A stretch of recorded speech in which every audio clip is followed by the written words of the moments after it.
Dwayne, we've seen you getting emotional in the last hours and talking about full circle for you. Yes. Talking about your daughters. But I want to talk about another kind of full circle.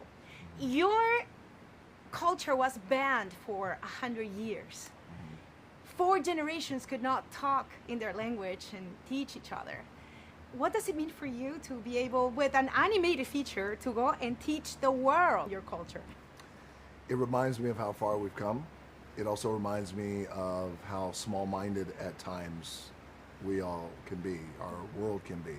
The fact that, the language is barred, and, there's certain things that happen along the way, as you live life, and you go, God, I believe that history is always watching the decisions we make. Yeah. And, there's stuff that we're doing today, I'm sure, that we'll look back on and go, True. God, wow, why would they do that? So the fact that we can make a film like Moana that's beloved already really around the world and be able to share culture and language and heartbreak and joy and all the things that the ocean connects, which is very real. So I love that about it. And also it is a full circle moment for me because I was raised here. My grandfather, who inspired the character of Maui that I play, he's buried here. My grandmother's buried here. Ancestors are here. So the fact that I'm here, we're talking about this. I brought my daughters here. Everyone came in. Yes. The whole family. They got a big, extended, blended family and we make it work. It was beautiful, and it is beautiful. So it's all full circle. Making them proud. Yes. Definitely. I'm going to get serious, but I think this is important to ask.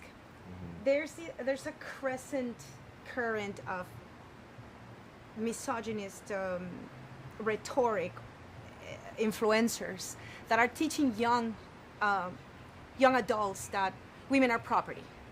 When I think about the ultimate alpha male, Dwayne Johnson is there, right? Dwayne Johnson fills that profile. Yeah. And still you embrace women so much. One thing doesn't cancel the other. If you had one of those guys being seduced by that hurtful rhetoric in front of you, what would you tell them? Well, I would say, look, women aren't property. That's the bottom line. And I'm a proud girl dad. I have 3 daughters, various ages. I was raised by women who are strong women. They surrounded me in my life. And I'm a big advocate for emboldening women, especially young women, young girls, and women in general. But I also feel like, when that kind of rhetoric and that kind of misogynistic rhetoric that you find happening today in social media, it's dangerous. You want to step in and you want to make sure that you try to recalibrate that thought. But also I feel like sometimes not only is it dangerous, but also I feel like a lot of these guys, because you could kind of see, excuse my language, but you could kind of see through their bullshit. And you know that I don't really think you feel like that. I feel like you say these things. Insecurity.